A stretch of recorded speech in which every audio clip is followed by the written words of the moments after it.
शुरुआत करेंगे एक बड़ी खबर के साथ। MSME loan, education loan, housing loan, consumer durable loan, credit card बकाया पर ब्याज माफ होगा। सीएनबीसी आवाज की खबर पर मोहर लगाते हुए सरकार ने इसकी गाइडलाइंस जारी कर दी है। सरकार बैंकों को इसके लिए एक्स ग्राशिया पेमेंट यानी एक मुश्त भुगतान या उसके जैसी कोई चीज करेगी। इस बार खबर पर ज्यादा जानकारी के साथ जुड़ गए हैं हमारे economic policy editor Laxman Roy. तो लक्ष्मण, सबसे पहले तो आपको बहुत बहुत बधाई, क्योंकि एक बड़ी खबर है, बहुत सारे लोगों से जुड़ी हुई खबर है, इसका इंतजार था और हमेशा की तरह आप कल इसे सबसे पहले लेकर आए थे और अब आपकी उसी खबर पर मोहर लग रही है। डिटेल्स आ गए हैं, गाइडलाइंस आ गई हैं, हम सब इंतजार कर रहे हैं। आप बताइए क्या डिटेल्स है।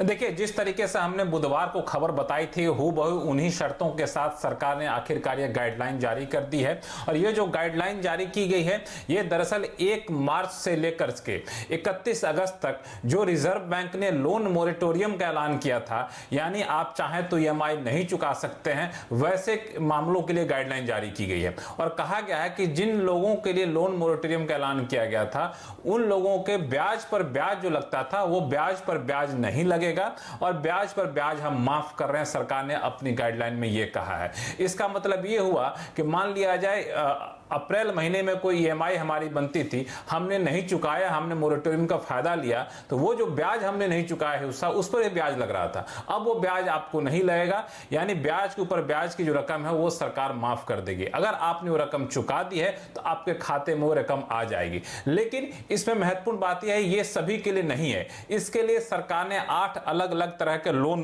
के नाम रखे हैं, कैटेगरी रखे हैं। उन 8 तरह के लोन लेने वालों के लिए होगा, या तो आपने हाउसिंग लोन ले रखा हो, या एजुकेशन लोन ले रखा हो, एमएसएमई लोन ले रखा हो, टीवी फ्रिज खरीदने के लिए कंज्यूमर ड्यूरेबल लोन ले रखा हो, बाइक कार वगैरह के लिए आपने ऑटोमोबाइल लोन ले रखा हो, प्रोफेशनल्स के लिए अगर पर्सनल लोन दिया गया है और फिर कंजम्पशन लोन है, तो इन 8 तरह के लोन लेने वालों के लिए ये सरकार ने ब्याज पर ब्याज माफी करने का फैसला लिया है। साथ ही ये भी कहा है कि लोन की रकम 2 करोड़ रुपए से ज्यादा नहीं होनी चाहिए। एक और महत्वपूर्ण बात कि आप ये चिंता बिल्कुल ना करें कि हमने एनबीएफसी से लोन लिया तो क्या हमारा माफ होगा कि नहीं होगा, हमने रीजनल रूरल बैंक से लिया तो लोन माफ हुआ कि नहीं होगा। सरकार ने साफ कर दिया है, निजी बैंक हो, सरकारी बैंक हो, कोऑपरेटिव बैंक हो, रीजनल रूरल बैंक हो, एनबीएफसी हो, हाउसिंग फाइनेंस कंपनी हो, हर तरह के बैंक से अगर फाइनेंशियल इंस्टीट्यूशन से आपने लोन लिया है तो आपके ब्याज पर ब्याज माफ कर दिया जाएगा। बहुत बढ़िया। ये तो लक्ष्मण, आपने कहा कि कुल करीब 8 कैटेगरीज हैं जहां पर ये माफी मिल रही है। क्या हम इसको ऐसे भी समझ सकते हैं कि वो कौन सी कैटेगरीज होंगी जहां पर इसका फायदा नहीं मिलेगा? देखिए, यहां पे मान लिया जाए किसी ने बड़े बिजनेस के लिए लोन लिया हो, जो खासतौर से पर्सनल लोन नहीं है, बिजनेस लोन है, लेकिन 2 करोड़ रुपए से ज्यादा का लोन की रकम है, तब आपको इसका फायदा नहीं मिलेगा। हाँ, एमएसएमई है तब इसको फायदा मिलेगा। दूसरा कि अगर आपका अकाउंट मतलब जो लोन अकाउंट है वो 29 फरवरी तक या उससे पहले एनपीओ हो चुका है, तब आपको इस मोरेटोरियम के ब्याज पर ब्याज का फायदा आपको नहीं मिलेगा। इस 8 कैटेगरी के लोन से बाहर भी आप हैं तब भी आपको इसका फायदा नहीं मिलेगा। तो सरकार ने यह भी साफ किया है कि किन किन सूरत में आपको इसका फायदा नहीं मिलेगा। और यह भी है कि मान लिया जाए इस 6 महीने की अवधि में बैंक ने जिससे आपने कर्ज लिया है, अगर उसके ब्याज दरों में कोई बदलाव हुआ है तो वो अप्लीकेबल नहीं होगा। जो 1 मार्च से ब्याज दरें थी वही उसी के आधार पर आपके ब्याज पर ब्याज माफ किया जाएगा। तो शर्तें हैं, लेकिन मुझे लगता है कि 8 कैटेगरी के जो लोन है और 2 करोड़ रुपए की जो सीमा है, उससे जो वाकई में जरूरतमंद लोग थे उनको एक बड़ी राहत देने की सरकार ने कोशिश की। ये बात बिल्कुल सही है कि इन 8 कैटेगरीज में मोटे तौर पे वो सभी लोग आ गए हैं जिनको काफी ज्यादा इसकी जरूरत थी और उन्हें इसका फायदा मिलेगा। एक प्रश्न यहां पर और है लक्ष्मण, जैसा आपने खबर में भी बताया और डिटेल्स में भी बताया कि जिन लोगों ने मोरेटोरियम का फायदा नहीं उठाया था या मोरेटोरियम में नहीं गए थे उनको भी इसका लाभ मिलेगा, इसे कैसे समझे? हाँ बिल्कुल, एक काफी महत्वपूर्ण सवाल आपने पूछा। चूंकि जब सरकार ने सुप्रीम कोर्ट में कहा था कि हम ऐसे किसी प्रस्ताव पर बात कर रहे हैं, तो हमारे पास कई लोगों के फोन आए कि जिन लोगों ने ईएमआई चुका दी ईमानदारी से वो तो ठगे महसूस कर रहे हैं, उनका क्या होगा। तो बिल्कुल साफ कर दूं कि वो लोग अपने आप को ठगा हुआ महसूस ना करें जिन लोगों ने मोरेटोरियम का फायदा नहीं लिया था। दरअसल इस सरकार के फैसले के मुताबिक ऐसे लोगों को भी फायदा मिलेगा जिन लोगों ने ईएमआई चुका दी थी, मोरेटोरियम का फायदा नहीं लिया था। अब पूछें कैसे मिलेगी, इसका तरीका तरीका यह है कि मान लिया जाए हमने कोई लोन लिया, हाउसिंग लोन लिया हुआ है बैंक से, और हमने मोरेटोरियम का फायदा उठाया होता तो मान लीजिए हमें 20,000 रुपए का फायदा होता। लेकिन हमने क्या किया, हमने मोरेटोरियम का फायदा नहीं उठाया, हमने हर EMI समय पर चुका दी। तो जो 20,000 रुपए का फायदा होता, उस 20,000 रुपए के फायदे हमें सरकार अभी भी देगी। वो देगी कि आने वाले दिनों में हमारी EMI में से 20,000 रुपए सरकार घटा देगी अलग अलग चरणों में। तो यानी हमने मोरेटोरियम का फायदा नहीं भी लिया है, तब भी हमको वो जो फायदा मिलना चाहिए था वो फायदा दूसरे तरीके से सरकार देगी, हमारी EMI में से पैसा घटा करके। अब इसका अगर किसी भी तरह का कंफ्यूजन हो तो गाइडलाइन जो बता रहा हूं, अगर कोई आपको कहे कि ऐसा सही है कि गलत है, तो बिल्कुल सरकार ने आधिकारिक तौर पे गाइडलाइन जारी कर दिया। और गाइडलाइन के जो पॉइंट नंबर 4 है, उसका सब क्लॉज 2 है, उसका सब क्लॉज 3 है, उसमें आप जाइएगा तो उसमें ये बात साफ तौर से लिखा है। मैंने इसको ट्वीट भी किया है, CNBC आवाज हैंडल और हैंडल पर आप देख भी सकते हैं इसके डिटेल गाइडलाइन को। और हर तरह के लोन, हाउसिंग लोन है, क्रेडिट कार्ड। हाँ, एक और बात, क्रेडिट कार्ड का अगर पेमेंट आपने नहीं चुकाया है या बकाया है, तो उनको भी इस तरह का फायदा मिलेगा, ब्याज पर ब्याज का फायदा मिलेगा। और इसमें हर बैंक को कहा गया है कि आप अपना एक रिड्रेसल ग्रीवांसेस ऑफिसर को डेजिग्नेट करिए। मतलब हमें किसी बैंक से शिकायत है, हम कोई भी कर्जदार चाहते हैं कि बैंक से पूछताछ करें, तो एक ऑफिसर इसके लिए डेजिग्नेट किया जाएगा और SBI पूरा कोऑर्डिनेट करेगी। और एक और, चूंकि हमारे दर्शक बाजार के भी दर्शक होते हैं, कि ये जो पैसा बैंक माफ कर रही है बैंक के खाते से नहीं जाएगा। ये बैंक माफ करने के बाद बताया गया कि हमने इतने कर्जदारों को इतने पैसा दिया है ब्याज पर ब्याज माफी के हिसाब से, और फिर सरकार को बताएगी, सरकार अपने खाते से बैंकों को ये पैसा देगी। जी लक्ष्मण, तो ये बहुत बड़ी खबर आप लेकर आए हैं। डिटेल सुन के काफी लोगों को बहुत राहत महसूस हो रही होगी। आज बड़ा दिन भी है, दुर्गाष्टमी का दिन है, तो आपको दुर्गाष्टमी की बहुत बहुत शुभकामनाएं। और तमाम दर्शकों की भी तरफ से मैं आपको कहूंगा, आपको भी ढेर सारी शुभकामनाएं। जो ये खबर सुन के बहुत राहत महसूस कर रहे होंगे, उन सब की तरफ से भी मैं आपको ये शुभकामनाएं देता हूं। बहुत शुक्रिया ये पूरा डिटेल हमारे साथ शेयर करने के लिए। तो ये बड़ी खबर, और आई थिंक लक्ष्मण ने पूरा डिटेल बता दिया है, आपने अच्छी तरह से सुन भी लिया होगा। बहुत बड़ी राहत है, बहुत डिटेल में उसकी जानकारी दी गई है, किन्हें मिलना है, किन्हें नहीं मिलना है, किस तरीके से मिलना है। और सबसे बड़ी बात कि जिन्होंने मोरेटोरियम का फायदा नहीं उठाया था, उनके लिए भी यहां पर मौका है। तो ये CNBC आवाज की खबर पर लगी मोहर, और यही CNBC आवाज कोशिश करता है कि आप तक आपके काम की खबरों को सबसे पहले पहुंचाए, ताकि आप उसका फायदा उठा पाएं। आगे बढ़ेंगे। सोमवार को प्रधानमंत्री Modi global oil and gas कंपनियों के CEO से मुलाकात करने वाले हैं। बैठक में RIL के चेयरमैन मुकेश अंबानी समेत 45 ग्लोबल कंपनियों के CEO शामिल होने जा रहे हैं। एनर्जी सेक्टर में निवेश बढ़ाने को लेकर यह बैठक बेहद अहम मानी जा रही है। खबर पर ज्यादा डिटेल्स के साथ जुड़ गए हैं हमारे संवाददाता प्रकाश प्रियदर्शी। तो प्रकाश, एक काफी बड़ी बैठक होगी, क्या प्रमुख मुद्दे रहेंगे, क्या एजेंडा रहेगा? देखिए, कोविड के बाद ये बैठक और ज्यादा इसकी अहमियत इसलिए बढ़ गई है क्योंकि दुनिया भर में जो इन्वेस्टमेंट है ऑयल एंड गैस सेक्टर में, उसमें कमी आई है। कंपनियों ने इन्वेस्टमेंट को टाल दिया है। ऐसे में देश की जो एनर्जी सिक्योरिटी है, देश में सरकार जो है अगले 10 सालों में करीब $300 बिलियन के निवेश की उम्मीद कर रही है। लिहाजा वो जो इन्वेस्टमेंट का प्रोस्पेक्ट है उसमें रुकावट ना हो, उसके मद्देनजर ये काफी अहम बैठक होने जा रही है। इस बैठक मैं आप बता दूं कि इंडिया एनर्जी फोरम की शुरुआत होगी मंडे को, और प्रधानमंत्री पहले उसका उद्घाटन करेंगे। उसके बाद वो ग्लोबल कंपनियों के CEOs के साथ बैठक करेंगे, जिसमें 45 कंपनियों के CEO जो हैं वो शामिल होंगे। RIL के चेयरमैन मुकेश अंबानी के अलावा वेदांता के चेयरमैन अनिल अग्रवाल, इसके अलावा एडनॉक, रॉसनेफ्ट, BP, टोटल जैसी कंपनियों के CEO जो हैं वो शामिल हो रहे हैं इस बैठक में।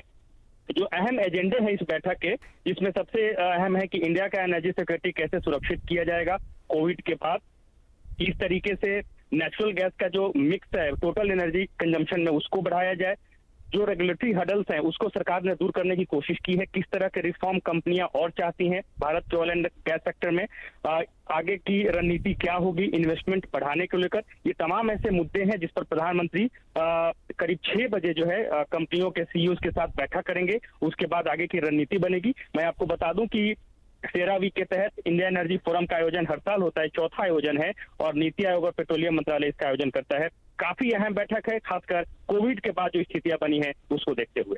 जी बहुत शुक्रिया। तो नजर रहेगी इस बैठक को, सोमवार को बड़ी बैठक जहां पर एनर्जी के क्षेत्र में बड़े जो कंपनियां उनके CEOs प्रधानमंत्री उनके साथ मुलाकात करने जा रहे हैं। इधर प्रधानमंत्री नरेंद्र मोदी ने आज वीडियो लिंक के जरिए गुजरात में किसान सूर्योदय योजना लॉन्च की। इस योजना के तहत गुजरात के किसानों को सुबह 5 बजे से रात 9 बजे तक बिजली की आपूर्ति की जाएगी। इसके अलावा प्रधानमंत्री ने गिरनार में 2320 मीटर रोपवे का भी उद्घाटन किया। इस रोपवे पर 1 घंटे में 1000 पैसेंजर्स यात्रा कर सकते हैं। इसी कार्यक्रम में यूएन मेहता इंस्टीट्यूट में पीडियाट्रिक हार्ट हॉस्पिटल का भी उद्घाटन हुआ। इस मौके पर प्रधानमंत्री ने कहा कि ये तीनों योजनाएं गुजरात की शक्ति, भक्ति, स्वास्थ्य के प्रतीक हैं। मां अंबे के आशीर्वाद से आज गुजरात के विकास से जुड़े 3 अहम प्रोजेक्ट्स की शुरुआत हो रही है। आज किसान सूर्योदय योजना, गिरनार रोपवे और देश के बड़े और आधुनिक कार्डियक हॉस्पिटल गुजरात को मिल रहे हैं। ये तीनों एक प्रकार से गुजरात की शक्ति, भक्ति और स्वास्थ्य के प्रतीक है। बिहार विधानसभा चुनाव के लिए आरजेडी ने अब से थोड़ी देर पहले ही अपना घोषणा पत्र जारी किया है। आज सुबह करीब घोषणा पत्र जारी करते हुए तेजस्वी यादव ने कहा कि उनकी सरकार आई तो बिहार में 10 लाख लोगों को रोजगार दिया जाएगा। आरजेडी ने किसानों की कर्ज माफी का भी वादा किया है। रोजगार के मुद्दे पर नीतीश कुमार और बीजेपी को घेरते हुए तेजस्वी यादव ने दावा किया कि आरजेडी डबल इंजन सरकार की तरह झूठ नहीं बोलती। हमने मुद्दों की बात की है और पहले भी हमने कहा था, जैसे कि इन सभी विषयों में रोजगार, कृषि, उद्योग, शिक्षा, उच्च शिक्षा, रोजगार, महिला सशक्तिकरण और परिवार कल्याण, स्मार्ट गांव, खासतौर पे यहाँ स्मार्ट गांव का जिक्र किया गया है। स्वयं सहायता समूह के बारे में है, पंचायती राज संस्था के बारे में है, सामुदायिक विकास और गरीबी उन्मूलन के बारे में है, पशुपालन एवं मत्स्य पालन के बारे में है, स्वास्थ्य सेवाएं के बारे में है, सरकारी सेवा से जुड़े हुए मुद्दे हैं, बिहार की सांस्कृतिक विरासत और रचनात्मक उद्योग के बारे में इसमें है, खेल नीति हमारी क्या रहेगी इसमें विस्तार रूप से दिया गया है, आधारभूत संरचनात्मक विकास के बारे में इसमें जिक्र किया गया है, जलवायु परिवर्तन से संबंधित हमारी जो प्रतिबद्धताएं हैं, ये सारे लगभग जो हैं हर एक चीज़ों का प्रण, हमारा संकल्प बदलाव का विस्तार रूप से हर एक चीज़ दिया गया। लोग हंसी उड़ाया करते थे कि भाई रोजगार कैसे देंगे, पैसा कहाँ से लाएंगे। हमने कहा रोजगार और नौकरी में अंतर है। रोजगार तो कचड़े साफ करने वाला भी रोजगार हुआ, पकौड़ा तलो वो भी रोजगार हुआ, नाले साफ करो वो भी रोजगार हुआ, लेकिन हम यहाँ 10 लाख सरकारी नौकरियों के बारे में जिक्र कर रहे हैं। और पहले कलम से पहले मंत्रिमंडल के बैठक में ये सच होने वाला है कि देश के इतिहास में पहली बार इकट्ठे 10 लाख नौजवानों को सरकारी नौकरियां दी जाएंगी। राइट, तो काफी कुछ हो रहा है और बहुत सारी रैलियां भी है बिहार में, जहां पर नीतीश कुमार, देवेंद्र फडणवीस और तेजस्वी यादव तो हैं ही मैदान में, सब करेंगे। लेकिन थोड़ा और अपडेट लेते हैं, शैलेंद्र हमारे साथ होंगे बिहार से। तो शैलेंद्र, बिहार के चुनावी दंगल को देखें तो आज आरजेडी ने भी अपना घोषणा पत्र जारी करा, वादों की लंबी फहरिस्त है, हर पार्टी कोशिश कर रही है। इस वक्त बिहार चुनाव में मैदानी जंग में क्या हो रहा है? बिल्कुल, देखिए बिहार चुनाव अपने पूरे चरम पर है और कल प्रधानमंत्री नरेंद्र मोदी और राहुल गांधी की भी बिहार चुनाव में एंट्री हो गई है। और कहीं न कहीं आरजेडी यहाँ जो घोषणा पत्र जारी किया, उस घोषणा पत्र में भी तेजस्वी का मास्टर स्ट्रोक यही है कि वो 10 लाख बेरोजगार युवाओं को सरकारी नौकरी देंगे। तेजस्वी की सभा की हम बात कर लें तो अपने सभी सभाओं में तेजस्वी इन बातों को दोहराते हैं कि वो 10 लाख नौकरियां देंगे और अपने पहले कैबिनेट से ही वो इसकी शुरुआत करेंगे, एक इतिहास बनाएंगे देश में। ये तेजस्वी यादव का दावा है। उनके बाकी वादे एक तरफ, और सबसे बड़ा वादा जो है ये 10 लाख नौकरियों का। कहीं ना कहीं जो हम जनता दल यू की बात कर ले, नीतीश कुमार की बात कर ले, तो नीतीश कुमार का भी लगातार चुनाव प्रचार जारी है।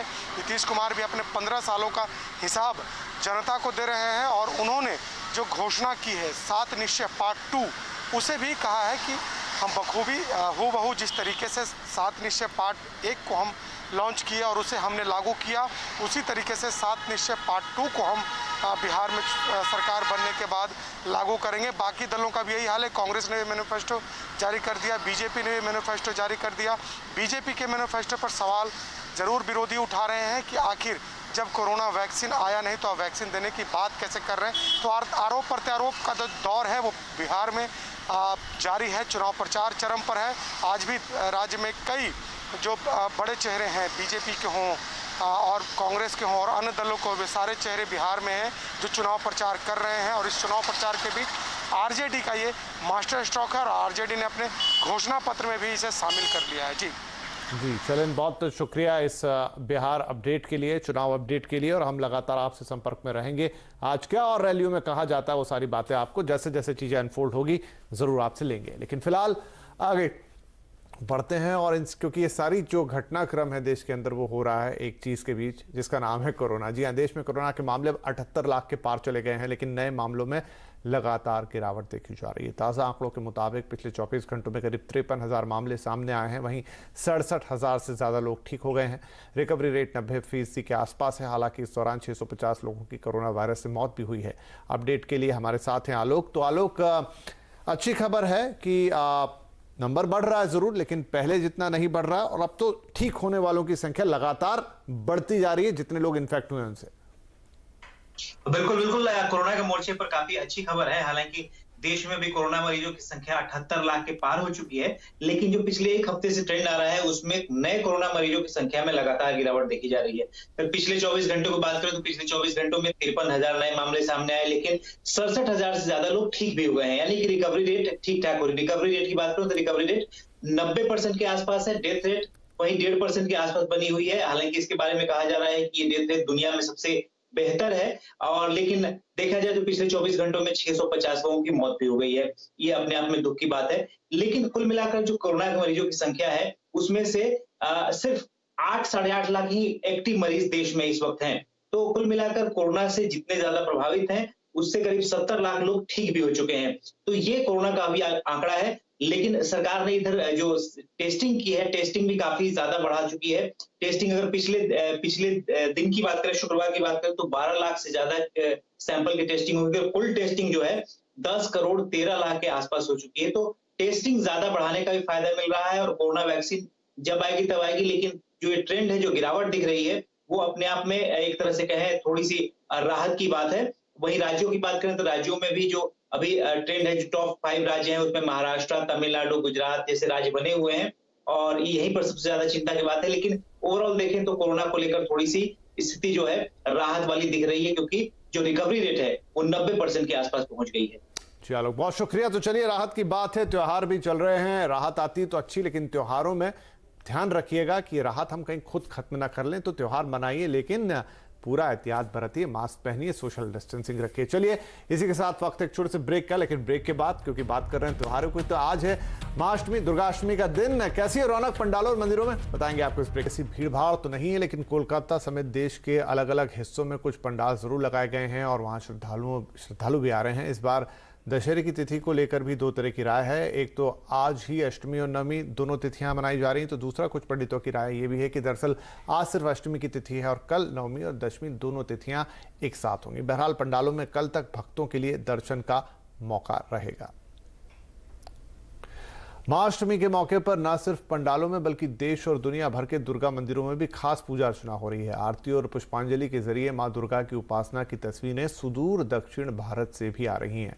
आज मां दुर्गा के अष्टम रूप महागौरी की पूजा का विधान है।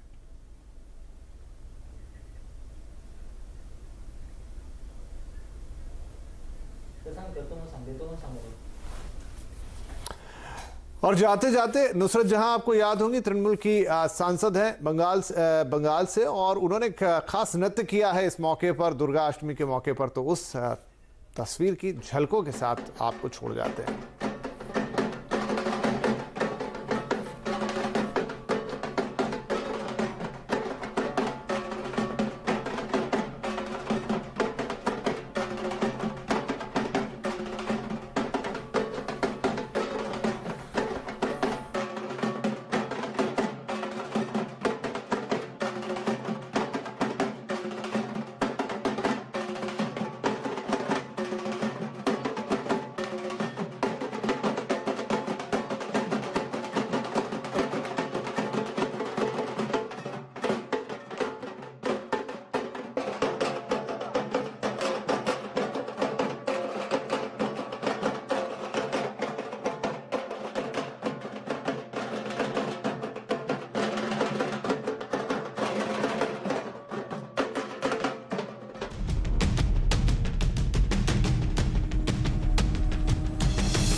के प्रायोजक